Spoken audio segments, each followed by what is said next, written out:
I am Piero Lumumba here at the Kibenda Tea Estate in Limuru in Kiambu County in the Republic of Kenya. Today we wrap our minds around a subject that is delicate. Delicate in the sense that it provokes and evokes emotions.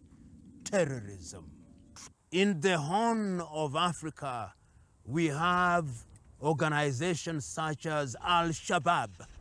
The Al-Shabaab group has been characterized as a terrorist organization because their agenda is to capture power and to introduce a theocracy which is founded on Islam as understood and articulated by themselves. Internationally, they have therefore been characterized as a terrorist group.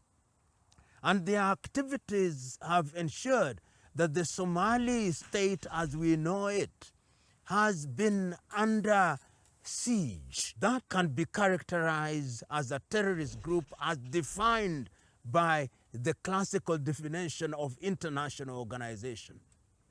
We also know that in Western Africa, particularly in Nigeria, Boko Haram. When Boko Haram was founded in the early days, the whole idea was that the Islamists in that part of the world were condemning Western education.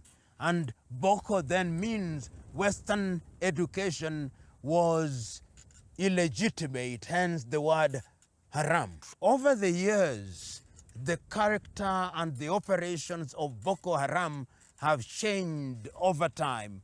And what has happened with these organizations is that they have now become a part of international terror organizations. And these terror organizations are organizations such as Al-Qaeda or ISIS. And they have created an international network, and they have engaged in activities which have been inimical to good order in the countries which it operates. We will remember very vividly when Boko Haram took girls known as the Chibok girls, some of whom have disappeared and have never been located. The reason why they descended into that kind of infamous activities nobody can tell, and in the eyes of many it does not quite fit into any ideology, even if you say that they are articulating their own version of Islam. So one cannot understand why they continue to operate in that manner. And we now know that organizations such as Boko Haram are also engaged in activities which threaten harmony, and they are also engaged in kidnapping individuals and indiscriminate attack of communities in different parts of northern Nigeria, with the consequence that northern Nigeria states such as Borno, states such as Zamfara, Katsina, and others have borne the brunt of Boko Haram. We are also aware that ISIS has been operating in the northern part in countries such as Libya and in countries such as Sudan. These are organizations which are controlled from outside, and they recruit in the Sahelian region, and they have been recruited for purposes of undermining governments in that part of the world. So that terrorism has acquired different characteristics. In the Democratic Republic of Congo, where we know that there are organizations, over 120 armed groups, there is evidence to suggest that some of these terrorist organizations are also engaged in illicit mining, and they are engaged in illicit mining for the purpose of financing their activities, because it is through such activities that they are then able to buy arms and to continue their terror activities. What then does this portend for the continent of Africa, and indeed peace and stability and peace and security?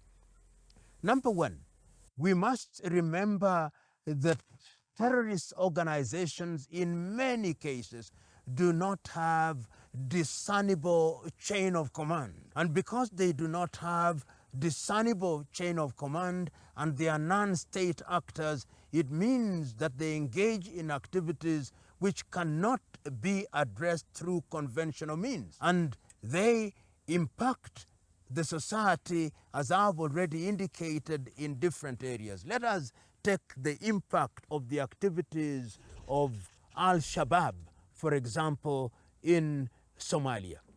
We know that Al-Shabaab have been involved in piracy along the long Somali coast, and they have interfered with maritime activities in areas such as the area around Yemen, around Eritrea, in areas such as Somaliland, and at one time even towards Kenya in the area of Lamu. We also know that they have been active in northern Mozambique and have attacked installations which are used for mining in the gas sector. In the land, they have also disrupted education. In Somaliland, as recently as the month of February, the year 2025, we know that the Somali administration in Mogadishu had to engage in military activity, of course with the assistance of the United States, and attacked their camps in Puntland in Somalia. So they disrupt agriculture, they disrupt education, they disrupt maritime activities, and they disrupt general harmony in the society, sometimes committing crimes such as rape. In the areas in the western part of Africa, we also have Boko Haram. And we know that many societies in northern Nigeria and even eastern Nigeria have been affected very negatively because people who engage in agriculture are not allowed to participate in agriculture in those areas. We also are aware that in Uganda for a long time we had the Lord's Resistance Army, which was led by Joseph Kony, and we know that when they were driven out, they are now active in Central African Republic, and they have become mercenaries who are hired by different organizations and or individuals, disrupting and engaging in illegal mining to the detriments of the countries in that area. We are also aware that they have disrupted fishing activities in the Chadian Basin, and this in itself is something that has undermined peace and security in that area. In summary, therefore, it can be argued that over the years, terrorist organizations have acquired a certain level of sophistication, and that sophistication has come about because they are part of a network of terrorist organizations to be found not only in the Middle East, but also to be found in far-flung places such as the Taliban in Afghanistan, and terrorist organizations to be found in places such as Lebanon and Syria, and even in different parts of the world, who engage in activities including human trafficking, and they also participate in midwifing illegal migration across the Sahara Desert through the Mediterranean Sea, and we have seen this happening. We have also seen this in East Africa, where individuals are smuggled through certain countries, including Kenya, down to Southern Africa. So that terrorism has also become a commercial enterprise. And that is one of the angles that we must never forget, that while terrorist organizations may have had certain legitimate reasons for their formations, once the vision bearers die, or once the vision bearers are replaced by loose elements, then the focus changes and the commercialization of violence becomes the main agenda, and they become a threat to peace and security. But yet I believe that it is the duty of African governments through collaboration that can rein in these terrorist organizations.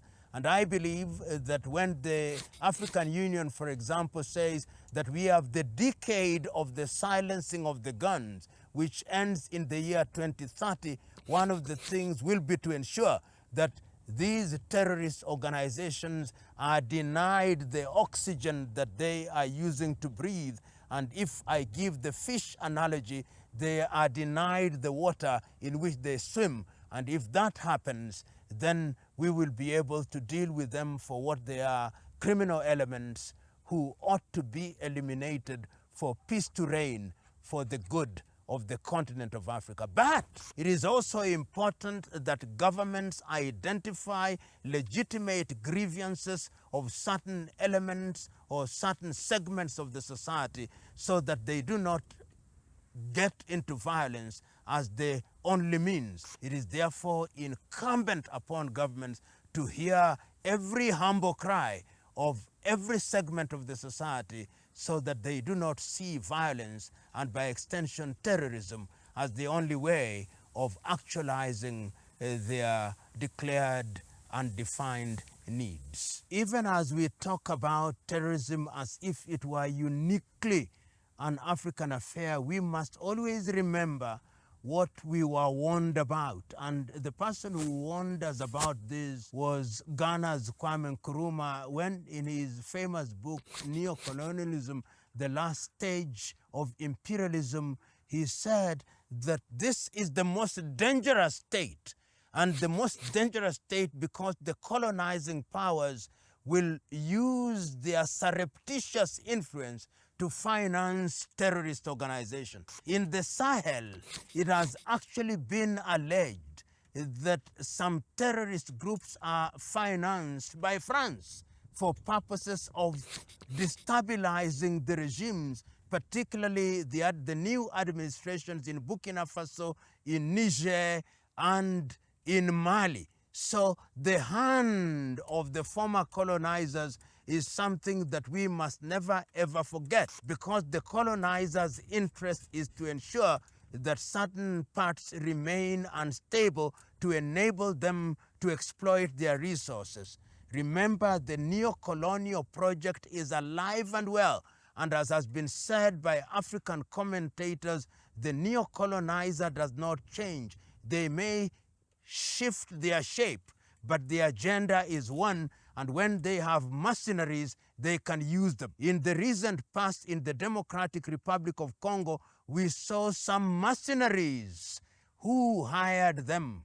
For what purpose? To what end? Are they the neo-colonizers? It is not lost on me that the former colonial powers have not condemned these mercenaries, and they are being used to good effect. And I have no doubt in my mind that when we talk about terrorism, we must never ever for 1 minute imagine that the hangover of colonialism is still alive and well, and it carries with it the desire to control African states by any means necessary. Ladies and gentlemen, our discussion continues apace as we look at different nooks and crannies in order to understand the mother continent. But let us for the moment say our bye-byes. We'll come back again to continue this conversation.